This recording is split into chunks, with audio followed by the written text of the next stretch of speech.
just a furnace.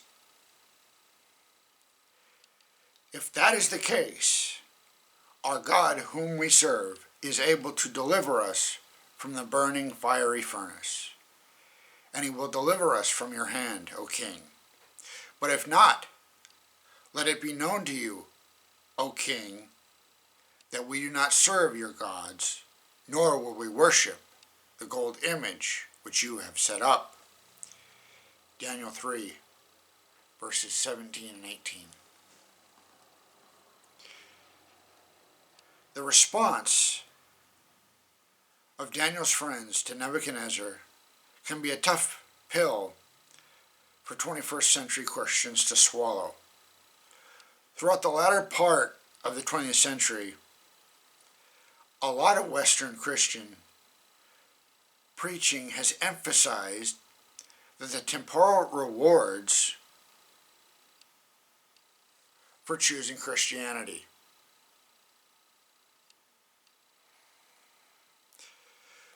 We have been assured that following Jesus probably means success and wealth. If you follow prosperity gospel. Those who do not realize that such benefits can find themselves wondering if God has overlooked them. The prosperity gospel, as it has come to be known, is not accurate as a biblical picture of what it means to live in a covenant relationship with God. While there are moments when God underlines his plan for prospering the nation of Israel, overlooking the point of the story is to miss something very important. When we choose to follow Christ, we are deciding that we are willing to forego the comforts of this world to have him forever. Sometimes there are no rewards to be realized in this life.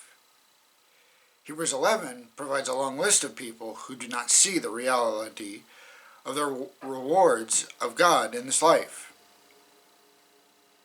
All of these, the author reminds, having obtained a good testimony through faith, did not receive the promise.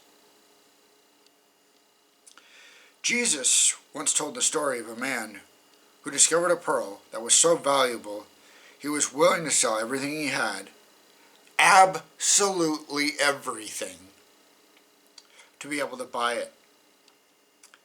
That is the essence of choosing Christ. Once you realize who he really is, the value of everything else pales by comparison, even your life itself. For what profit is it to a man if he gains the whole world and loses his own soul? Jesus taught. Sometimes forsaking the world comes with a price. That is the reason Jesus told us to count the cost of discipleship carefully. Even if we knew that God wouldn't rescue us from the furnace, the young Hebrews explained to the king, that wouldn't change our minds. We won't give up Jesus in order to pledge allegiance to you. Perhaps you know all too well that discipleship comes with a cost. Remind yourself that it is just a furnace. And when you reckon accounts 1,000,000 years from now, in the presence of Jesus, you will see that he is all the reward you ever needed.